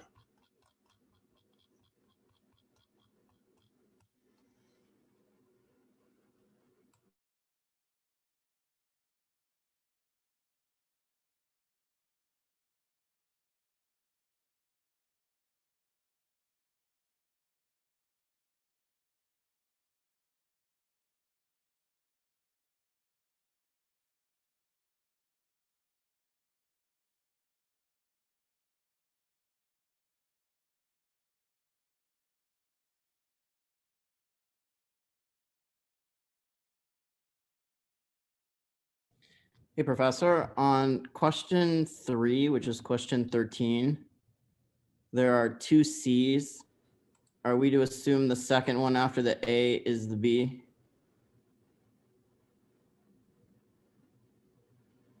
Are you there? Oh, I get, yeah. The, hey, yeah, I'm sorry. That's my new alphabet I'm working on, that consolidating the C's and the B. No, that should be a B. I'll change that. I can't do it now, but I'll change it later. Yeah.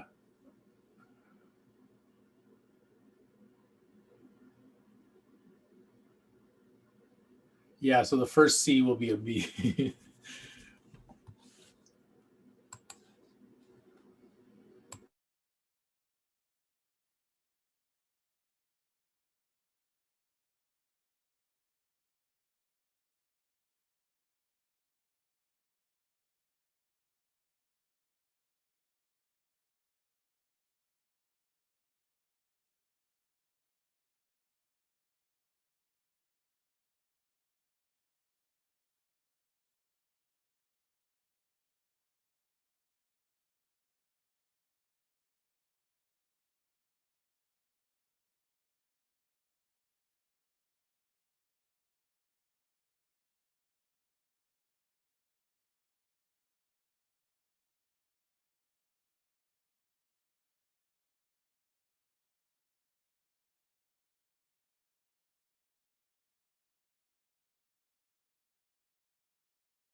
Okay, looks like we're one person to finish up here.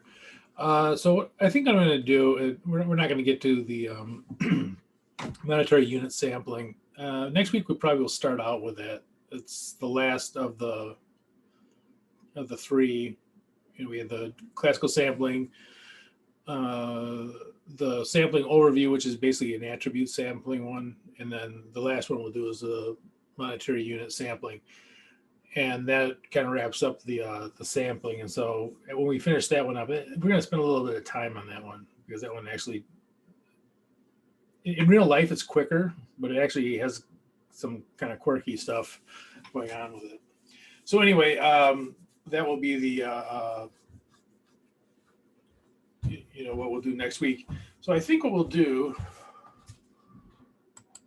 okay. Okay. All right. So what I'm going to go ahead and end the multiple choice. And those of you that want to turn stuff in later, that's fine too. If you want to throw in what you have there, you can show it to me later. Okay. Now so what I'm going to do is make an exam for chapter 3 and 4. There's something needs to be something on materiality. I'll give you the chart that kind of has the range, whatever, and you come up with it. And again, remember, this is judgment. So once you come up with your materiality, the however you justify it is fine. In real life, you kind of get a feel for it by working with other people and working on different audits and all that kind of stuff. You get a feel for what's material and what's not. So there's certainly be something on that. There'll be something on the audit, the inherent risk, control risk, and detection risk, and overall audit risk. Something on fraud, type 1, type 2 will be in there, and maybe a little bit on the basically on the accounts. I'll look through here, and so I might even pull some essay. I might pull some of the multiple choice questions out here, and then but also make some of these multiple choice questions more into essay questions.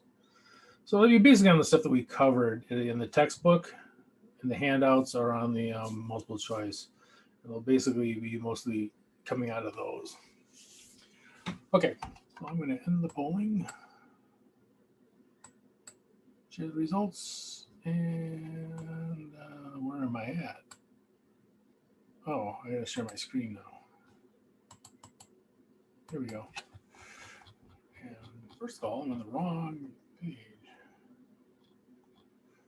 Okay, here we go.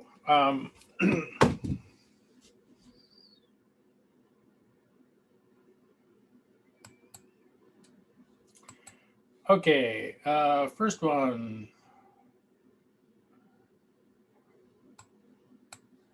To emphasize audit evidence for management, publicly traded corporations are required to.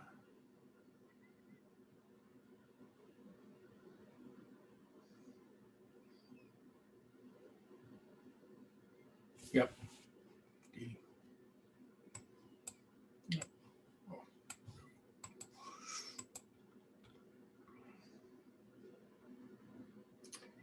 An auditor obtains knowledge of nucleus business and industry in order to. Yep.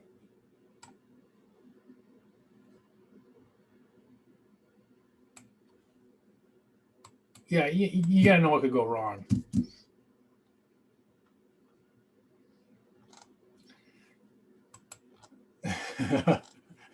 Number 3 is the first C in my new alphabet, and you're right.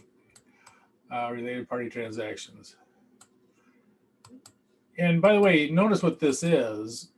If you have someone who is giving free office space to the company, what this really is, this is really owner investment in the place.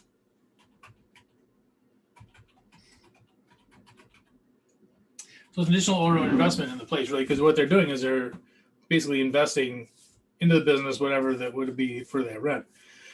The problem with this is that it would make the company look more profitable than they really are, because they're not showing any rent expense. And so the worry there is that maybe they're trying to sell the place or whatever. They might try to make it look more profitable than it really is by counting owner investment as revenue, basically. Okay. Which of the following would not necessarily be a related party transaction?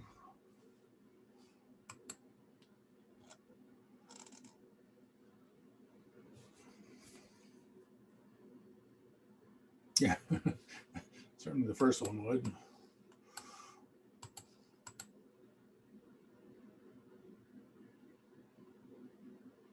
Yeah.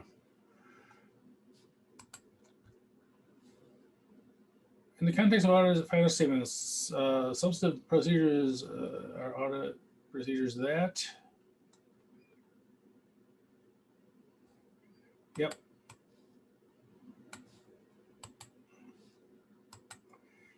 Hey, you didn't highlight it. By the way, it says maybe eliminate under certain conditions. You cannot eliminate substantive procedures. You can eliminate test controls sometimes if it's not publicly traded, a non-issuer, but you cannot eliminate substantive procedures. And by the way, that's kind of a, oops, I'm on the wrong video. That's kind of an important distinction, because part of the problem with the Enron audit and the WorldCom and some of these other ones were that, and I remember them having literature back then saying, look, if the controls are all working perfectly, we don't have to worry about the substantive testing.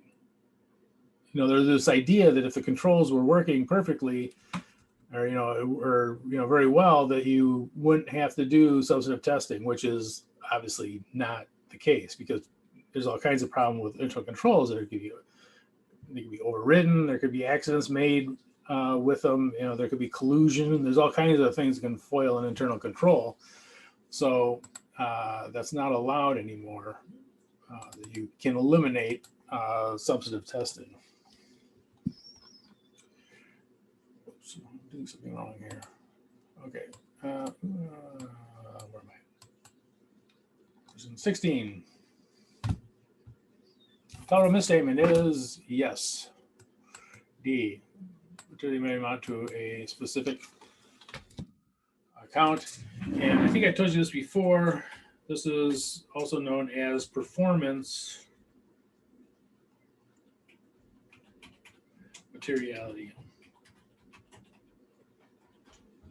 And I have no idea how they came up with the term performance materiality, but that's what they call it. So,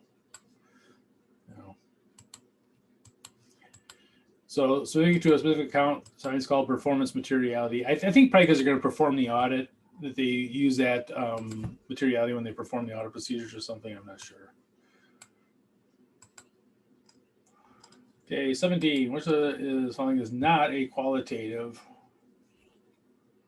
factor that may affect the auditor's establishment of materiality?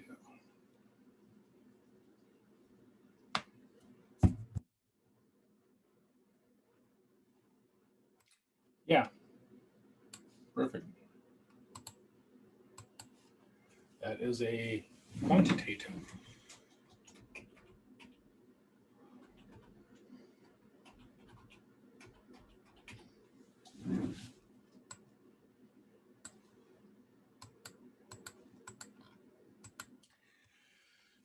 The audit planning process most likely to be agreed upon with the client before the implementation of audit strategy is the determination of the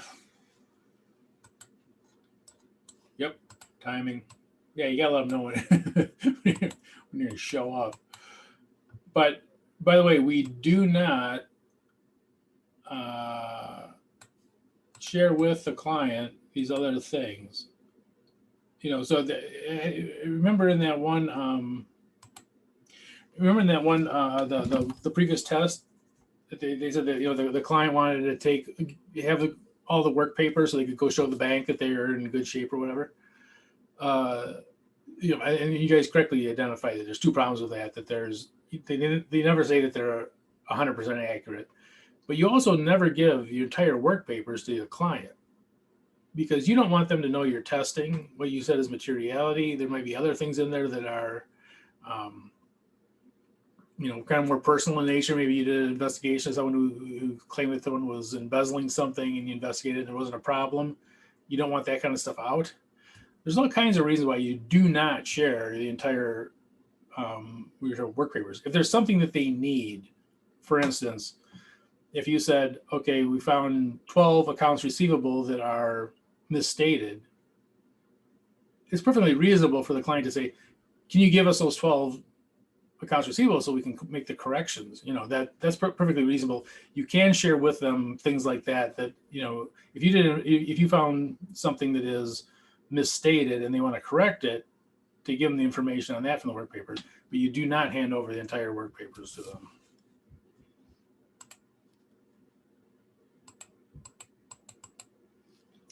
Okay. Under Sarbanes-Oxley, the audit committee of a company has the following requirements. Yep.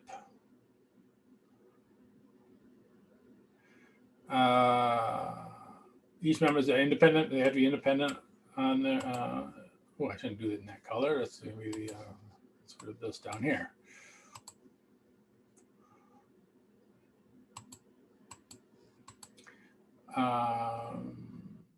So they have to be independent, and they pre-approve all audit and non-audit services.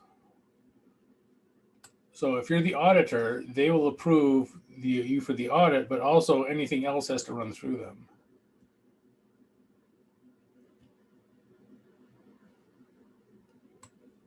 Yeah, okay.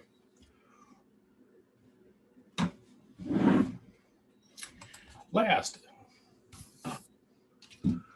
but not least, which of the following relatively small misstatement most likely would have a material impact on a financial statement?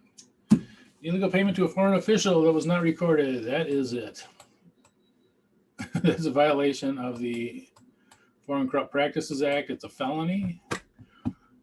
And that it was not recorded is a double, triple felony, probably. A piece of obsolete office equipment was not retired. We don't care about that. Petty cash from disbursement. Petty cash by itself is most likely immaterial. An uncollectible account receivable that was not written off. Notice that that's not going to change the financial statements. Usually that would be included in the estimate of uncollectible accounts. Well, congratulations, guys.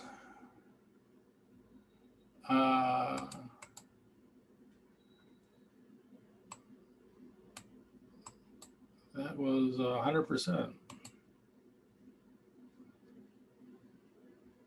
So I will add 4. Is that right? 4 onto the test.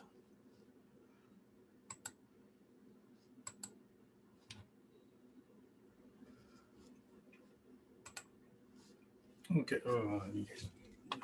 Side of my big potato head. So are there any questions? So I'll be sending out the test certainly by tomorrow. I'll see if I can get it done tonight. But any questions on anything on chapter 3, chapter 4, and the problems in chapter 3? Anything? I know it's listening to someone talk about auditing for 2 hours is just a hoot. But all good things have to come to an end. So, all right. Well, if you don't have any questions, I'll talk to you guys next week, and I will. Oh, I also have office hours on Friday. I don't know if you guys want to attend those or not. At noon and at 6. If you have any questions or anything, if you're missing stuff to turn in, by all means turn it in. I take stuff without penalty, so don't worry about it. Just get it in, and that's what everything that. All the Zoom meetings should be recorded. This one will go up probably usually around midnight. Although last night my internet went out, so I couldn't load the one from that day. But I loaded them this morning. But usually within a day, certainly the meetings should be up. The recorded meetings. Any questions? Okay, so I will put a drop for the chapter 4. Handout we just did earlier. I will also put a submit here for the test, which I will send out shortly. Questions? Okay, guys, well, have a good night, and I will. No. I'm What sorry? chapter we will learn next week? Oh, What chapter we next week? what chapter are we doing next week? Yeah. That's an excellent question. Let me take a look. I thought it was 6 and 7, but let me take a look.